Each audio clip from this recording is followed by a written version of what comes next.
So I'd like to start, as I usually do today, with our land acknowledgement. The place where the Clay Studio stands and where I sit today is part of the traditional land of the Lenni Lenape. We acknowledge the Lenni Lenape as the original people of this land and their continuing relationship with their territory.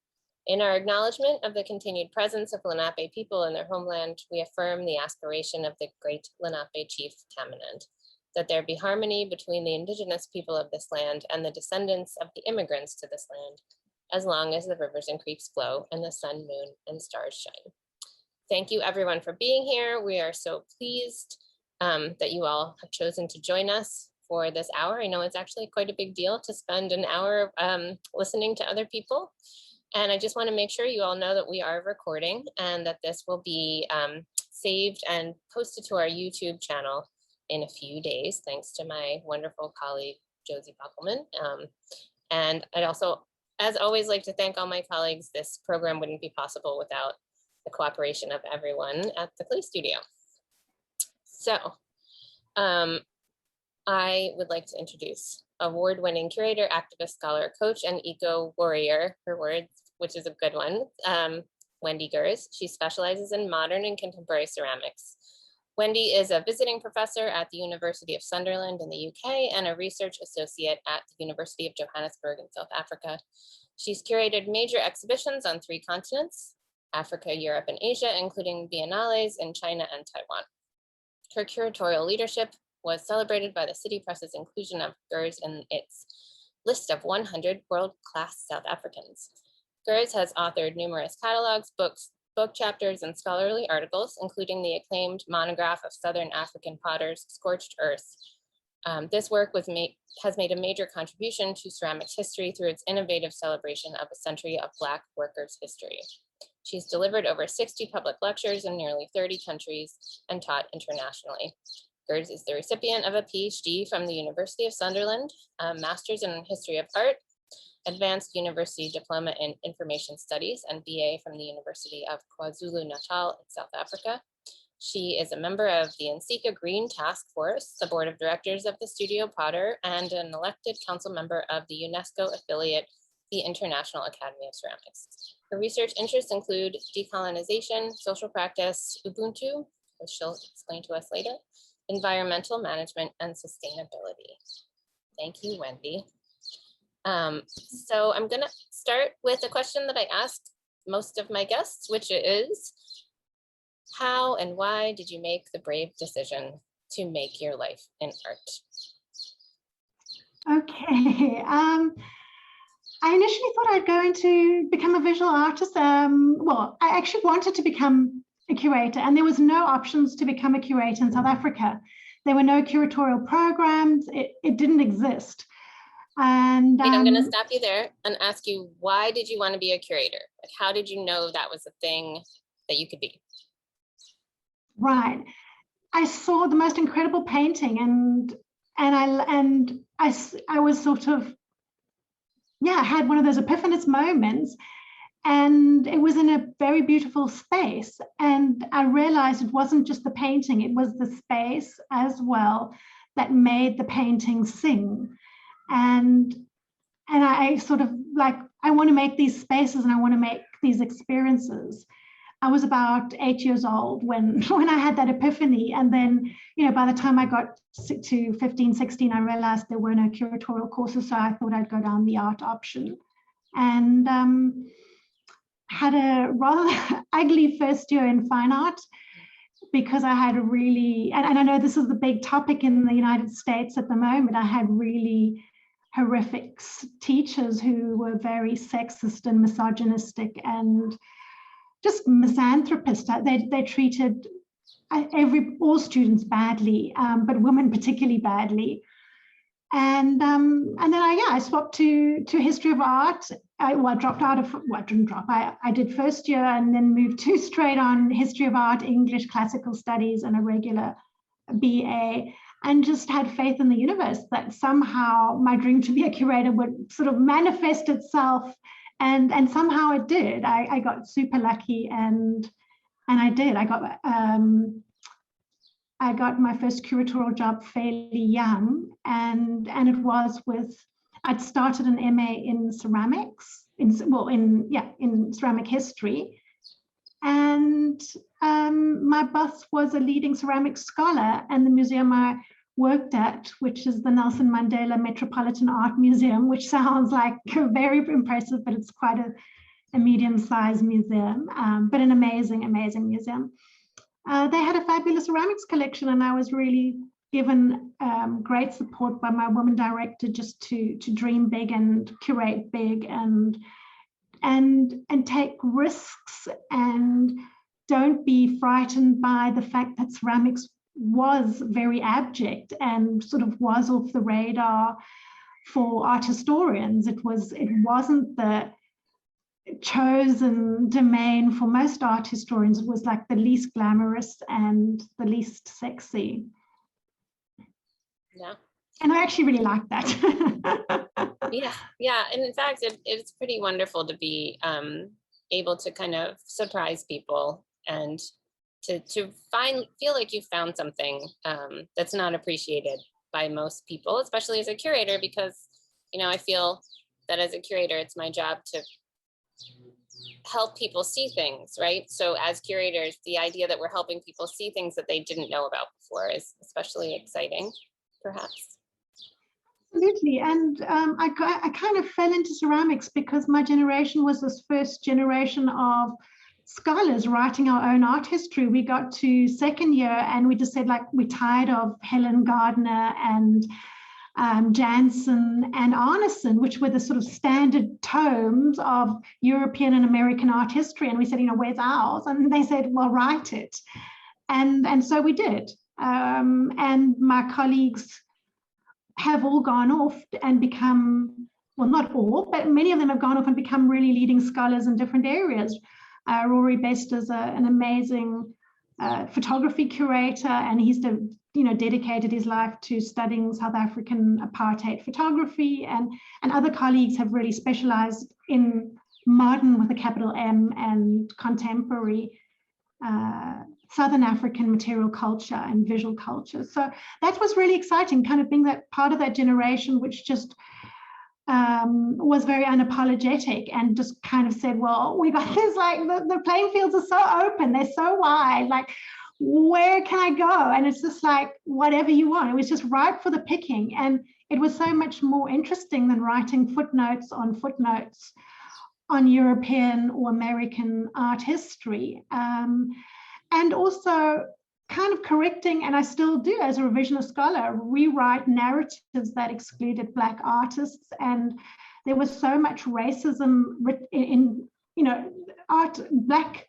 and Indigenous art was only studied by ethnographers and archaeologists, and a lot of them were just super racist.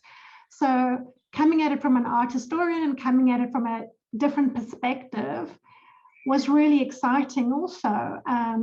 So yeah, some people kind of went the slightly more Indigenous route. I chose commercial pottery from the 50s initially, and then kind of just moved on.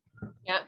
And what do you think it was about the commercial pottery that was, inspiring to you to dig down deep into it? The sort of second epiphanous moment I had in the same museum. The first one was the painting when I was 8 years old and made me become a curator.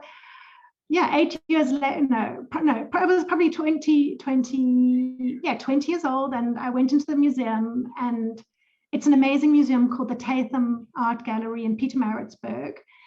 And they had, and I've actually I've got an example. They had lots of this sort of stuff, this pottery, amazingly beautifully designed, sexy pouting Black women. And a lot of them were were naked or baring their breasts, and very provocative and very titillating, beautifully made and very, very complicated in terms of identity issues.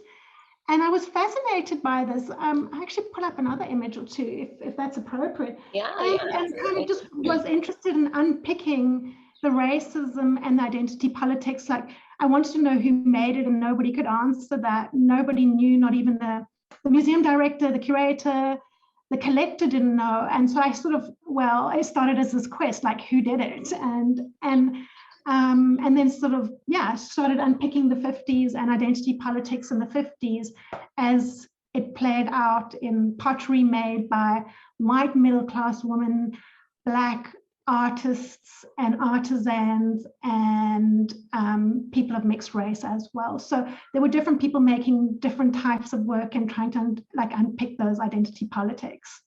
Yeah. I think it's oftentimes, to me, so fascinating to think about objects of everyday use and how, like you're saying, identity politics, they're so coded, and you're really, yeah, that's amazing. So you can see the sort of the huge jaw and the sort of exaggerated jaw and the very exaggerated stylized jewelry, which is completely fictitious. The hair ornaments, that's all fictitious. It's all just made as spectacularized, sort of the natives at their most spectacular. It was, really problematic. Yeah, and so you're thinking about who's making them, and I imagine you're also thinking like, who's using them, and if this is sort of mass produced or somewhat middle class people who are purchasing them on a large scale, then you also have to think about what, it's quite an interesting way to examine the society at the time, the users as well as the makers. Exactly, yeah. But I mean, it's also difficult to, what I realized was that different types of pottery was consumed by different cultural groups as well, and had different understandings among different groups. And as a white curator, a lot of my assumptions were turned on their head. And that was also interesting, just to be challenged by different readings of wares, and why I found some of these really problematic. Other people didn't find them at all problematic. In fact, they loved the stereotyping, they loved the exaggeration, and they found that very uplifting. And so yeah, it was quite an interesting experience. And I love that as an art historian, having your assumptions challenged all the time and kind of getting out of your comfort zone and moving beyond the initial appearances. Yeah, absolutely. And allowing yourself to have your mind changed is important and doesn't always happen. So that's great. So you dug into those, and that's what I think culminated in your beautiful book that you created. And that's what you were holding up for us, right? That's right, yeah. So how did it feel to be able to produce that and add it to the scholarship, add it to the, things that they didn't know anything about before, and now you were able to present that to the scholarly community? It's been really, obviously it's been amazing. It was really hard fundraising for it because it was such a marginal concern. And I remember seeing an important funder, and the next thing I had their hand on my knee under the table, and it was like, no, you can pay for the book, but I don't come as part of the package. So like Me Too is also in so many domains. So the fundraising was hell and horrible, and it took a lot to get that through. And when it went through, it was amazing. But it's 10 years of life in that book, and it has changed the field significantly. It's changed museums, how they collect and display. It's changed the market, what is collectible. It's changed artists, because it's the first reference source in this field. And it's there was printed in 500 exemplaires in French, 500, an edition of 500. Yeah. And and it's finished. There's no more left. And the publisher was so nervous about not selling them. The last big book on South African pottery had to be pulped, more than half of it was pulp. So it was a big risk for the publisher, and which is why they made me do so much fundraising. And then it's just like sold out, and that's really great. So yeah, I get requests on a weekly basis for my book, and it's not out there. And I think it's also made me realize the significance of the act of publishing, because we come from a culture where we just think we have access to everything because of Instagram, and because of the richness of Instagram, it's so gratifying. And it's easy to do research. You can just type in your keyword, like, I don't know, sustainable ceramics, and all of a sudden you've got the whole world is doing sustainable ceramics, or claim they're doing sustainable ceramics. And but I paid a photographer, and the editors paid a lot of money to get something this big published, and that knowledge doesn't exist on Instagram. It's real knowledge, and it will eventually. It is starting to filter down. There are collectors who are now selling pieces and putting the information from my book into Instagram feeds, like in the little 1,200 character or feed. So it's kind of disseminating slowly into the public domain, but it's a reminder for everybody. Well, that we can't forget books. Books are really important, and that they have knowledge, vast knowledge that is simply not available elsewhere. Yeah. Well, and also just that funding is necessary for any kind of research, and that the research is what can change the face of our field. We were, talking about the issue of women in ceramics, and how we have to find that information in order to create scholarly references so that it can be included on things like Wikipedia, which, we all imagine is this free and easy thing, but you actually do have to produce published references in order to be allowed to publish there. And if a woman or, an artist, one of the artists who you were looking into didn't have a published resource, you can't disseminate it more widely. So now all of those people who you have given a published resource are able to be more widely spread in a real way. So that's important, and a reminder that we need funding for research. We also need funding for arts. The artists need to be paid appropriately, but those of us studying it too. I want to segue this into, go ahead. No, don't worry, off you go. Okay, I just wanted to segue into the term activist-curator and ask you about what curating means to you and how you see yourself, your sort of curatorial professional mission that you want to achieve as you go forward with the important work that you're doing. Okay, Jennifer, we had a really interesting discussion around that, and perhaps we could also reference that, but I'm going to should I just quickly share that slide about what curating is? But firstly, before I share the slides, like curating for me, because I came from a country that was in the process, I finished university in 93, and we had the first democratic elections in 1994, and in 92, in my adolescence and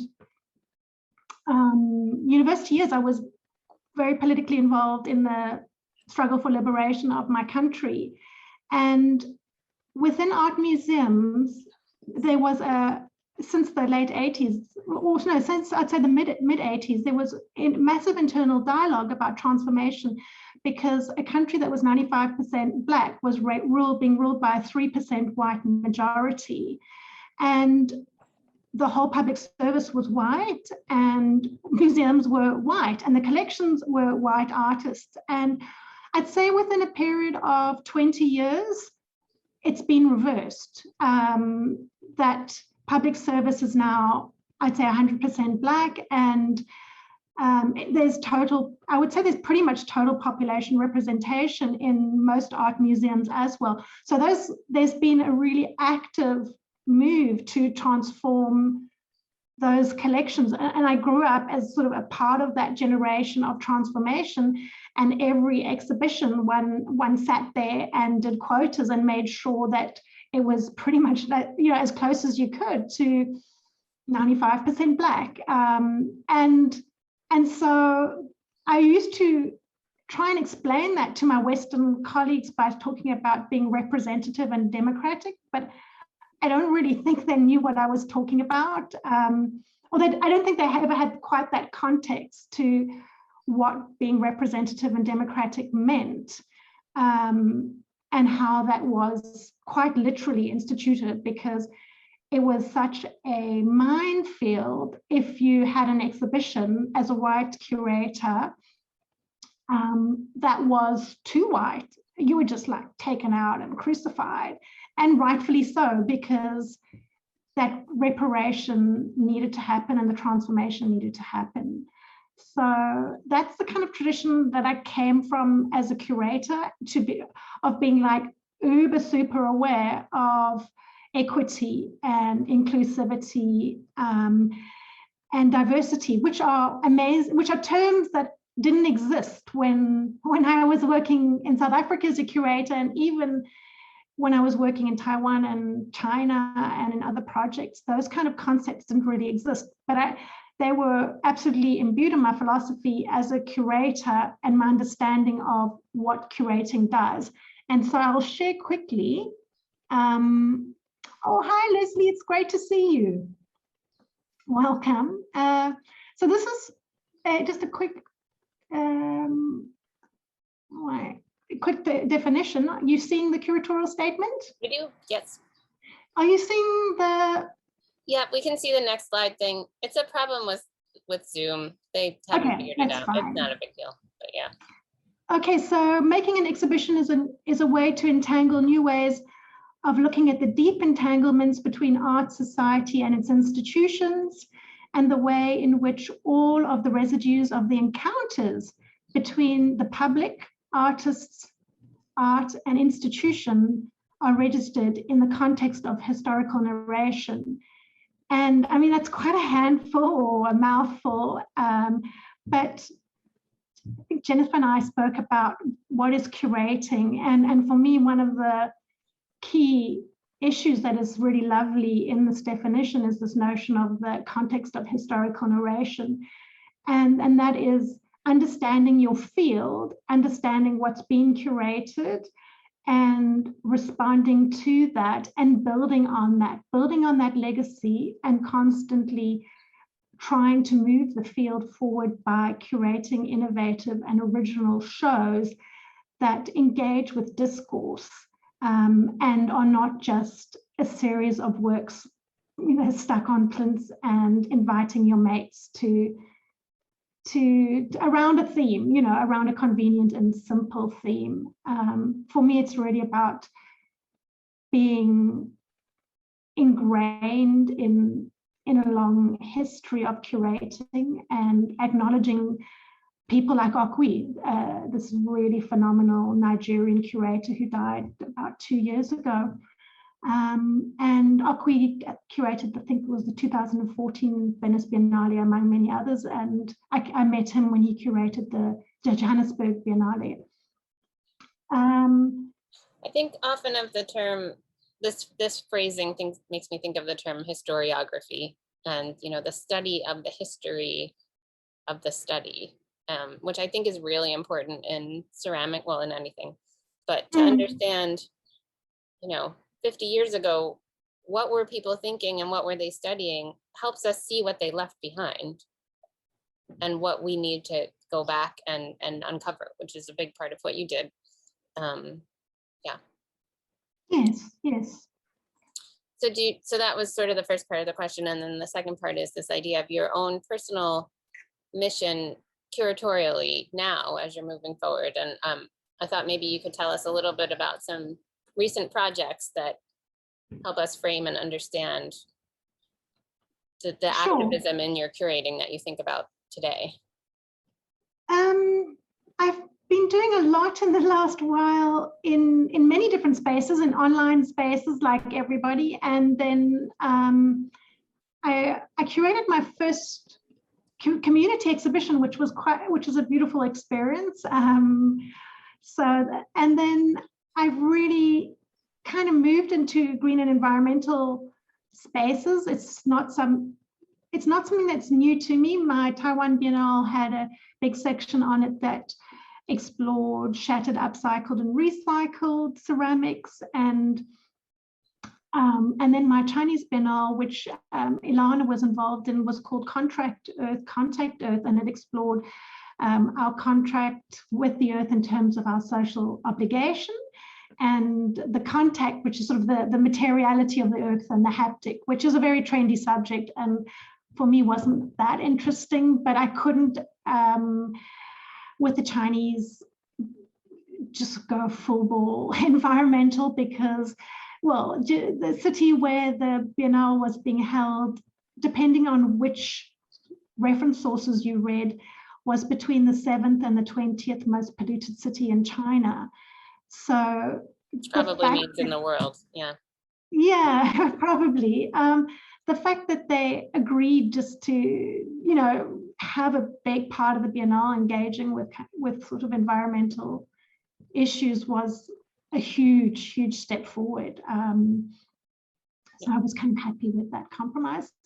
So yeah, I've really been moving into green spaces, and I recently set up a social enterprise called Clean Green Ceramics, which offers accreditation, education, and certification for environmental management for ceramic artists, so for micro industries or micro enterprises, for studios, for educational spaces and community studios, residencies, etc. So it's really looking at being mindful and how we can make a difference, how we can reduce our impact on the planet, and be mindful about our practice. So is that there's a website people can go to look up Clean Green Ceramics, and it's an advisory service or it's a resource page? Tell us a little bit more about how people can engage with that.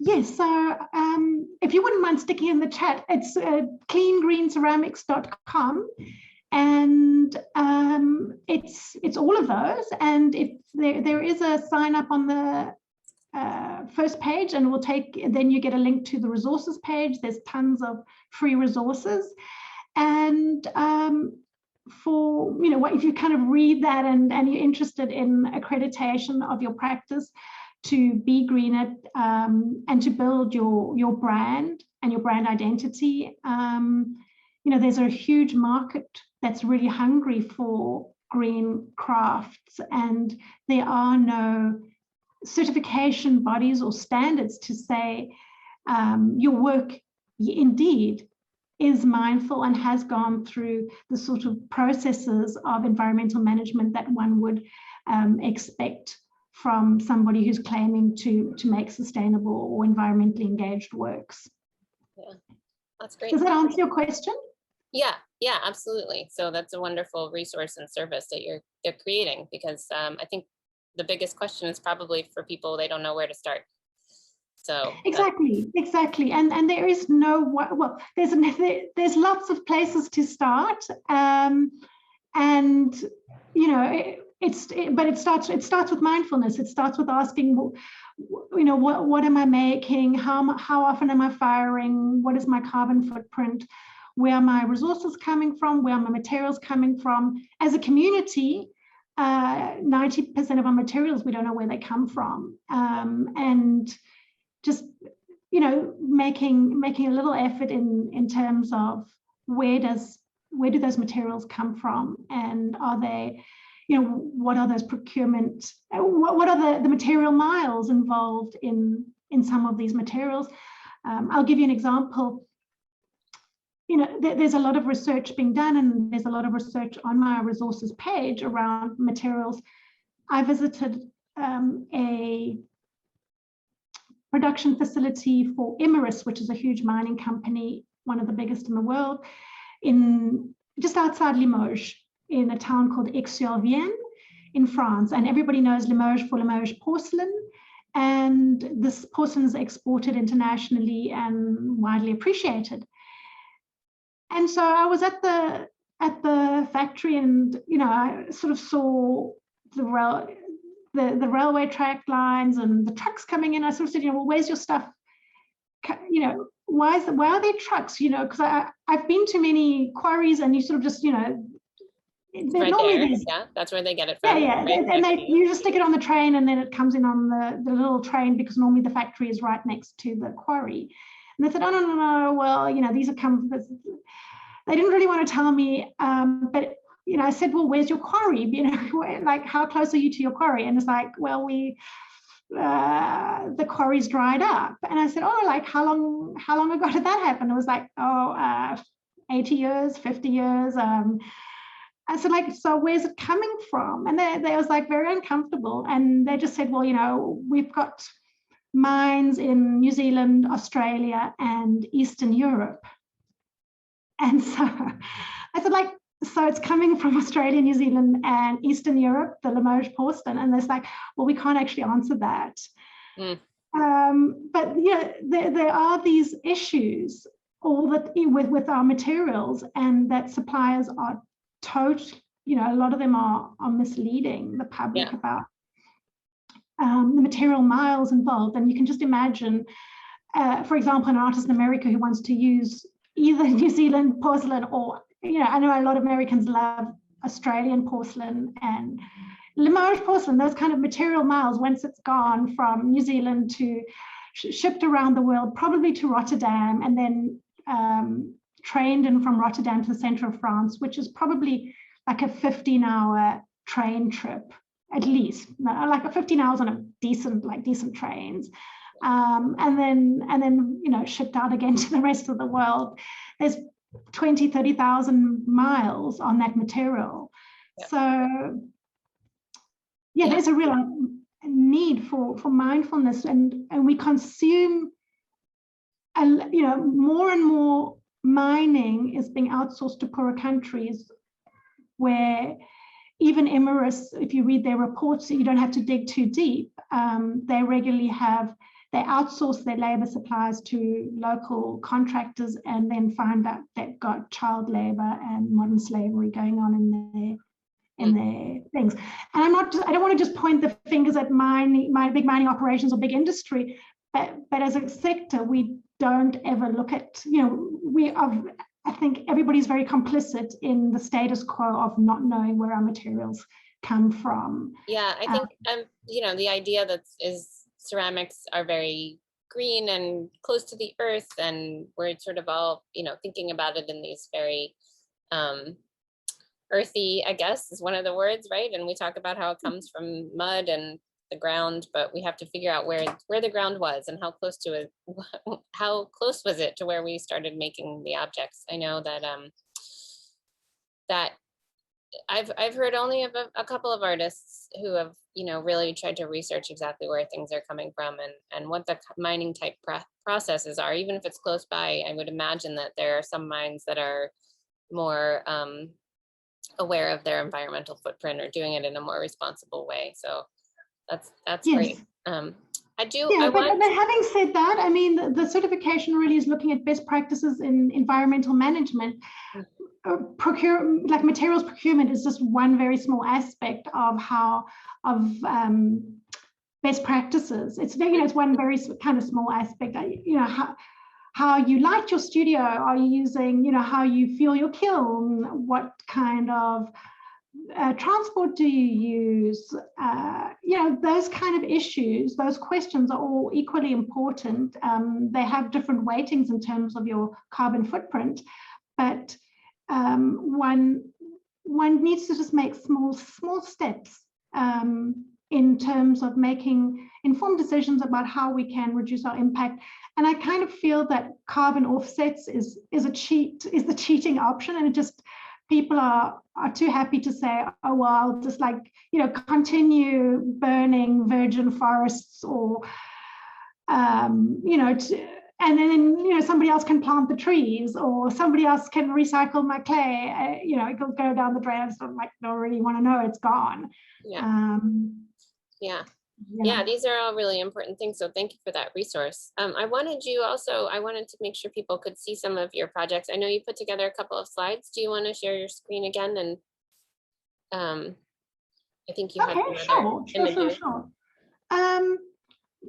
Yeah, sure, let's do that. Were there any other questions though? I sort of feel there's like quite a disconnect between moving into 2 slides. Oh gosh, I don't, we can see if there's questions, but I do, and just to remind everyone, please feel free to put questions in the chat. To me, it's all tied together. It's like these are the issues that you care about as a curator that you want to push forward, and the projects that you've done, you know, the question to me, once the slides are up or not, that's totally your choice, are, you know, how do you engender ecological protection issues into these projects that you're curating? You know, how do you go about thinking about that as a curator? And then I want to make sure that we have time to talk about your coaching, which I think is really important to these issues as well. Okay, I'm mindful that those questions are very important. So I would prefer to leave on the curatorial stuff and just invite people to look at my curatorial website, Okay.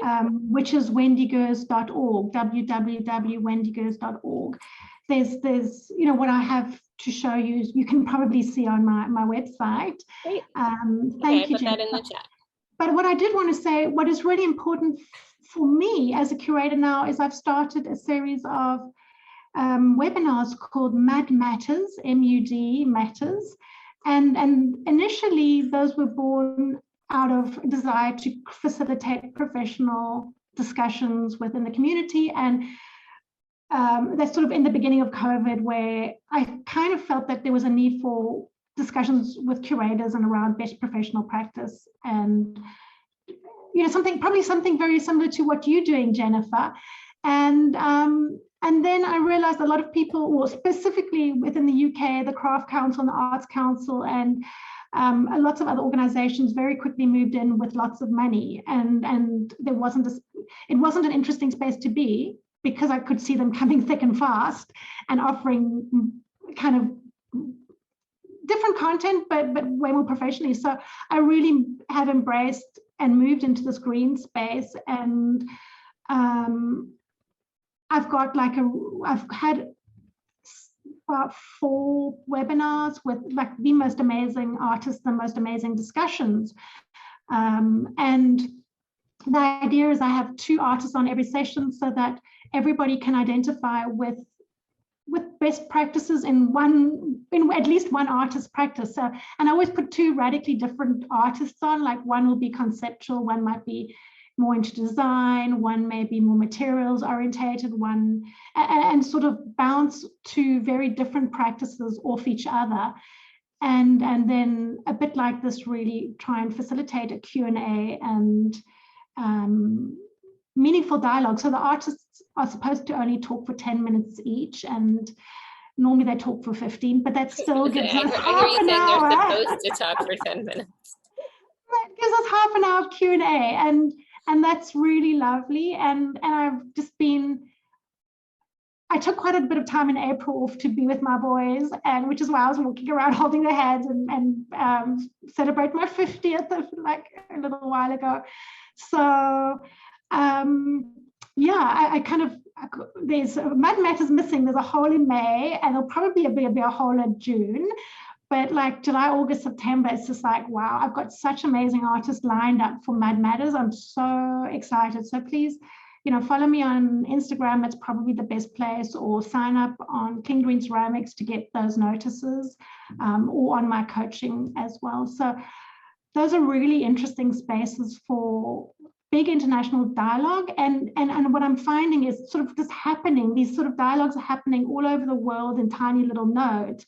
So I've linked up with a group with 2 groups in Australia that are having really interesting dialogues around land rights, around they've created a Potter's Pledge. They're doing very interesting things. And the next Australian Ceramics Journal is having a big feature on sustainability, raw clay practices, land, how artists relate to the land and land rights in terms of the exploitation of clay and minerals.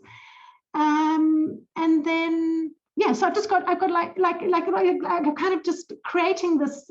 I feel like I'm at the center of this, and I'm not at the center, but at this kind of amazing constellation of artists that I'm just discovering all over, who've got really, in many instances, quite advanced research.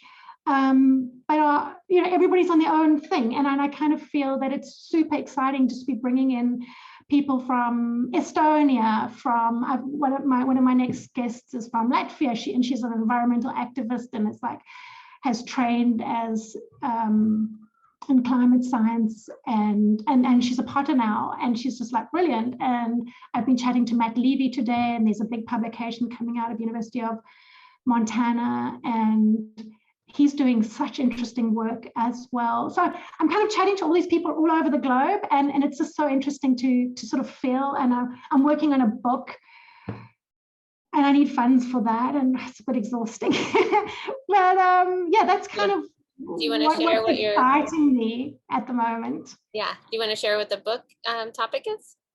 Oh, it's clean green ceramics. It's ceramics and sustainability. You know, there was a book written by Robert Harrison, who's a dear friend, about 10 years ago, but it is out of date and needs a refresh. And our understanding of the environment and environmental management and the impending climate crisis has radically changed in the last 10 years. And so sustainability can no longer be, as it is in that book, presented as artists who develop their practices by going to China and having works made in Jingdezhen. That is not sustainable. That is not best practice. And there's a lot of very outdated notions in that book. So it's really time for a new book that engages with contemporary realities in different ways.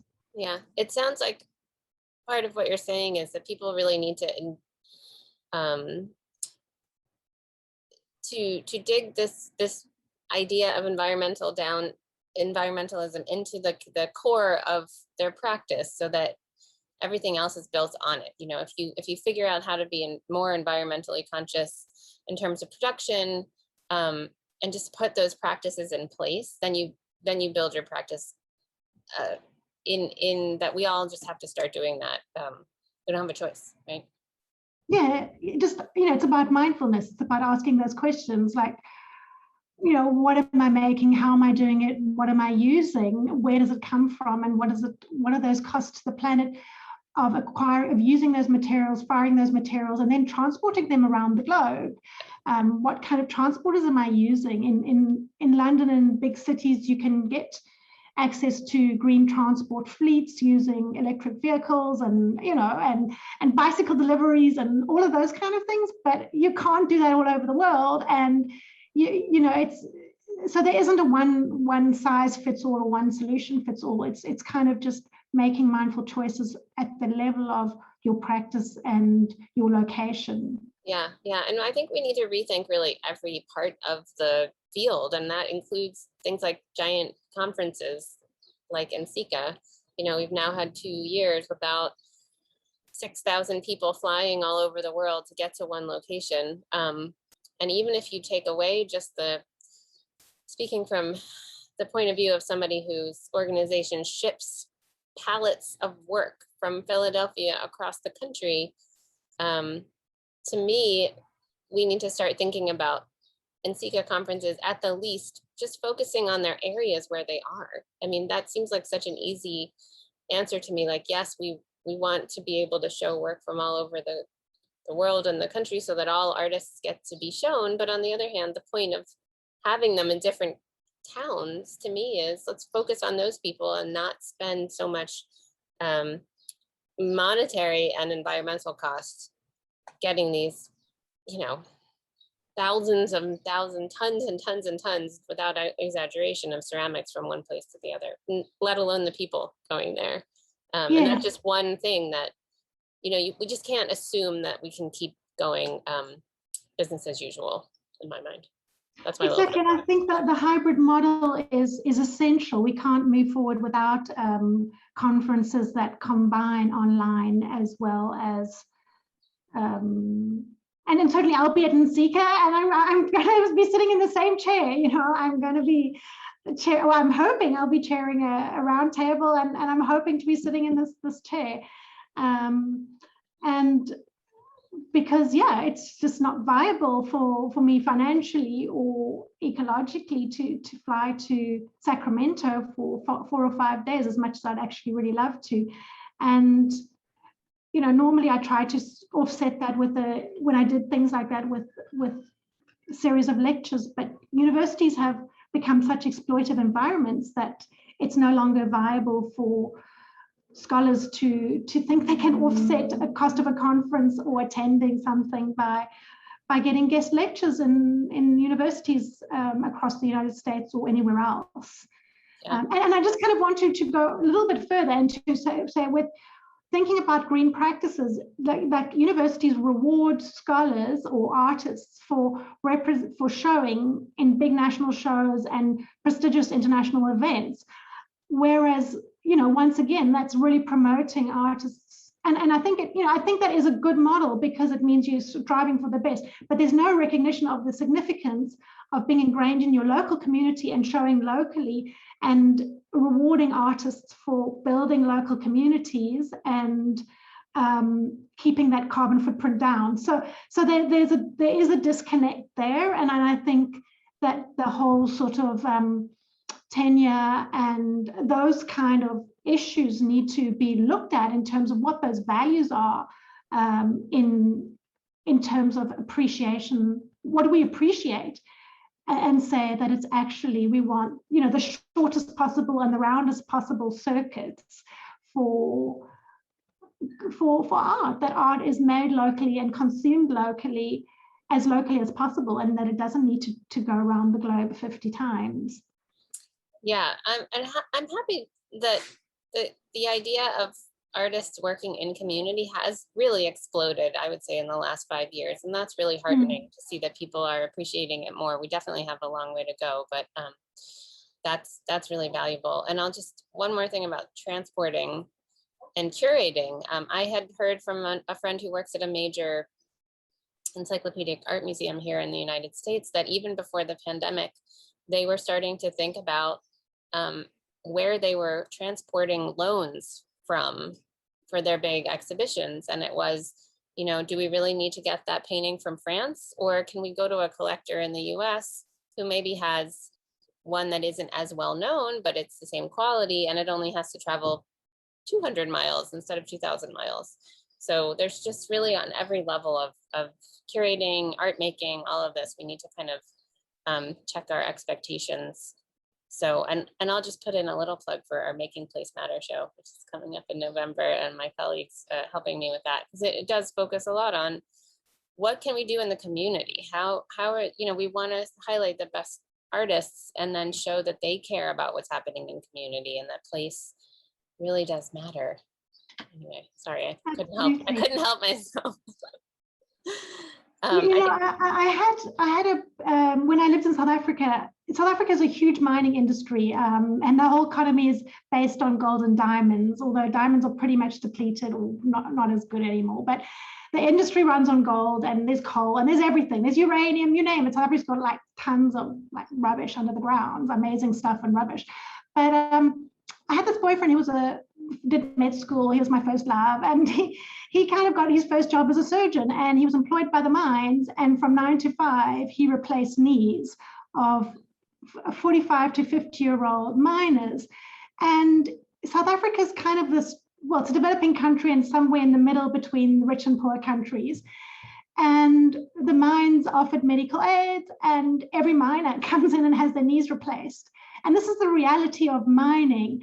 But because we're in South Africa, like, those miners could have that operation. And when it's coming from mines in Brazil and Zambia, which is where most of the world's copper and cobalt comes from, cobalt in particular comes from Democratic Republic of Congo, Zambia, and Zaire, you can be sure that those miners are working in terrible conditions and do not have any access to, you know, life-changing surgery after years and years of working in very terrible conditions.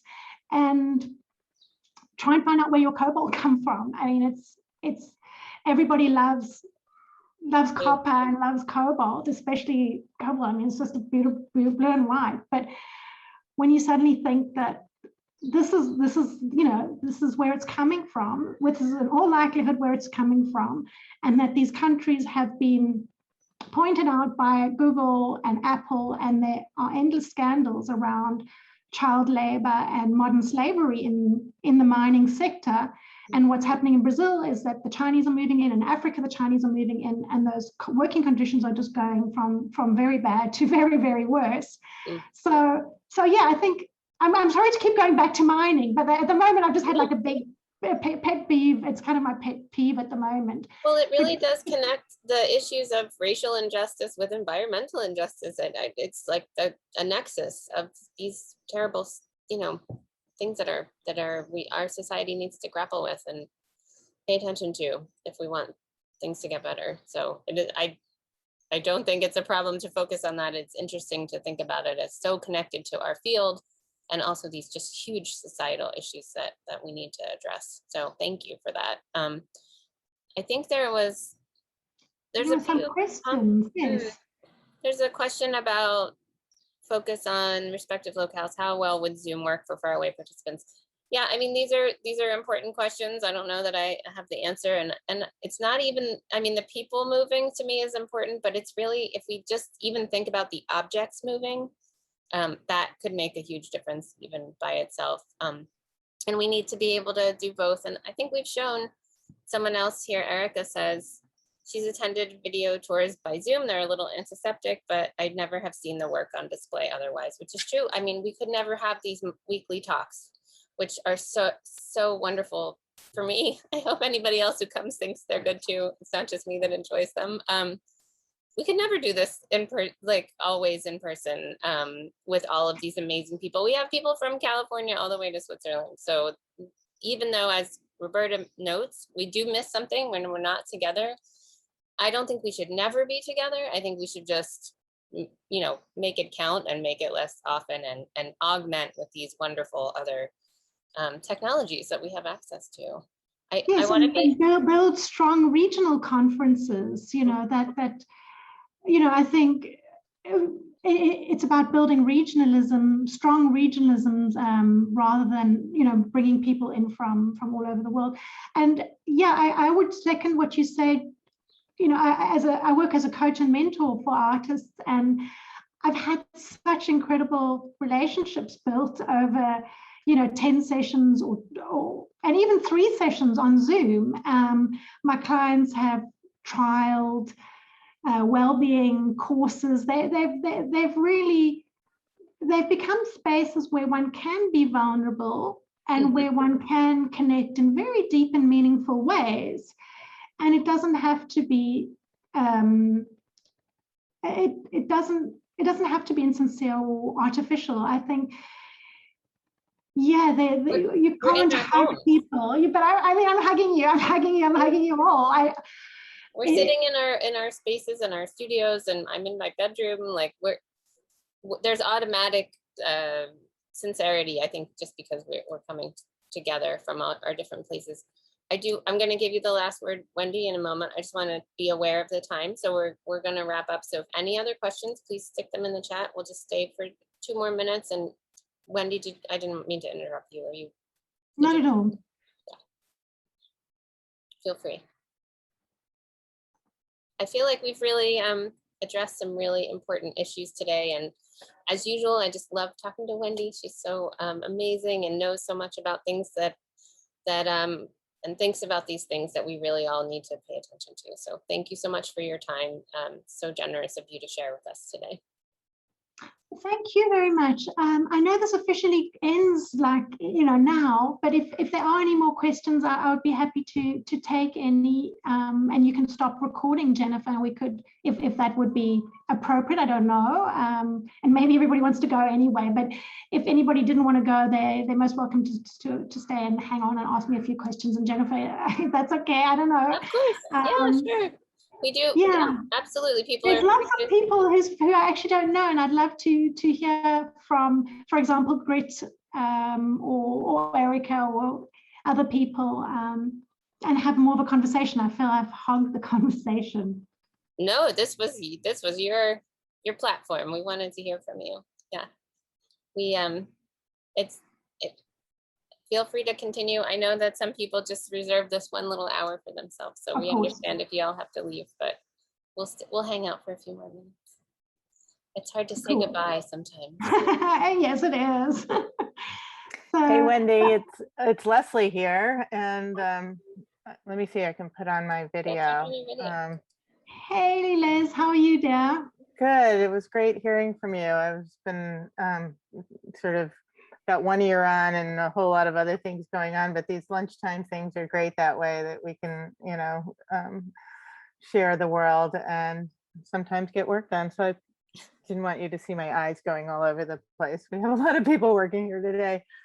But I really like the part of the discussion about thinking through the environmental impact of, this, what Jennifer pointed out, moving thousands of pieces of ceramics across the country that then get moved again. And it's sort of this weird love-hate that you want to be able to touch things, because that is what these objects are. They are handmade. They have the imprint of the hand, the fingers, and to see the quality and to be able to work with students who have never seen these pieces in person, and potentially sell things to people. It's a love-hate relationship with what it costs. And watching an art fair close down is nauseating, to see the carpets and the just the complete single use of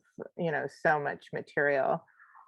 Yet if there's not a carpet and you drop the ceramics, it's the end of the ceramics. Not such a big deal on a flat art that hangs on the wall, but it definitely impacts what we have to do. So all of those costs of moving pedestals and bringing lights in, and it's something that we don't participate in ourselves in our gallery, but when the pandemic is over, it'll be interesting to see how new attention to environmental concerns, and in terms of what you're saying, Jennifer, about when you go to NCECA, it is absurd to see exhibits of things that are from somewhere else at the expense of not seeing the things that are from there.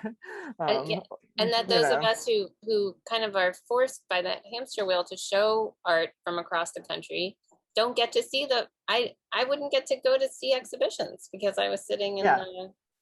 Yeah, I mean, we even have that problem, locally when it's in, First Fridays. I'm like, well, the people who want to go to First Fridays are the ones stuck in their places, and we don't have that big a population here. But back to the environmental issues, it was really, those are big issues that I think our field has to take a stand on. And I've always thought that the regionality of the conferences and potentially smaller ones that take place, would be really good. But it's like moving the Titanic. So anyways. Yeah. I know the IOC's upcoming Finland conference, probably 60% of the presenters, although it's going to be an online conference now, but 60% or more of the presenters are local, or from the sort of very northern Scandinavia. And I think that's great, because it does really give the host a bit of attention, and then they've kind of tried to make it diverse in other ways. So I think that's an interesting model, and I hope that the world supports it, and it doesn't sort of seem to be a parochial group of unknown Scandinavians that are hogging the limelight, because that's the flip side of it.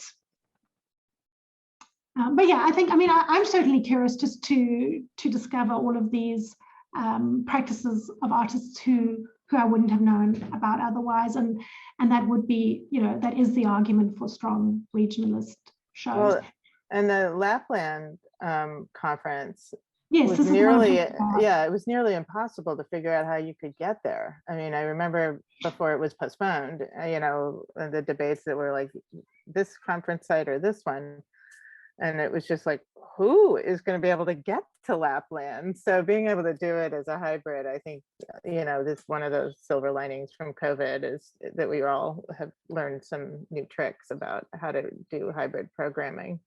You know, it's a little disconcerting. I'm thinking about the ones that we're planning for our gallery, that there would be people sitting in the room and then the people who are sitting in rooms all over the world. And I'd like that idea, but the reality of being able to manage that gracefully, you know, we're going to throw ourselves in there, and I know that we're going to make mistakes, but you know, that's part of, you know, like figuring out the technology. We're way ahead of where we were a year ago trying to do these things. So Yeah, that's true. and Jennifer, your consistency is spectacular. The fact that I know on Thursdays I can tune in. So thank you for sticking with it and providing so many people a platform to have a conversation and listen. Well, thank you for coming. I really appreciate it. It's such a nice chance to, you know, highlight artists who we, in the past, we couldn't have a talk every week with people trying to come in person. It just didn't work. Any last thoughts, Wendy? I actually do have to shut us down in a minute, but happy to have you fold up. Did you want to make one last comment? No, I'm good, I think. Yeah, no, I'm great, and very grateful to you, Jennifer, for this opportunity to chat to everybody. It's been really lovely, and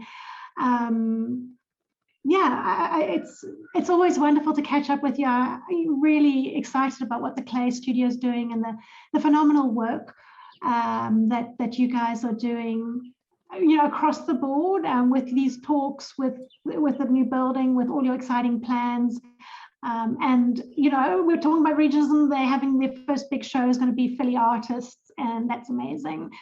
So yeah, keep up the really great work, and thank you for this opportunity to chat to this community, who many of whom I don't know. So thank you so much.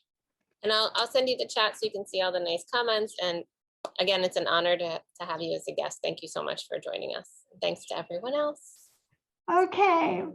Bye, everybody. Thank you so much. Thanks. Bye-bye.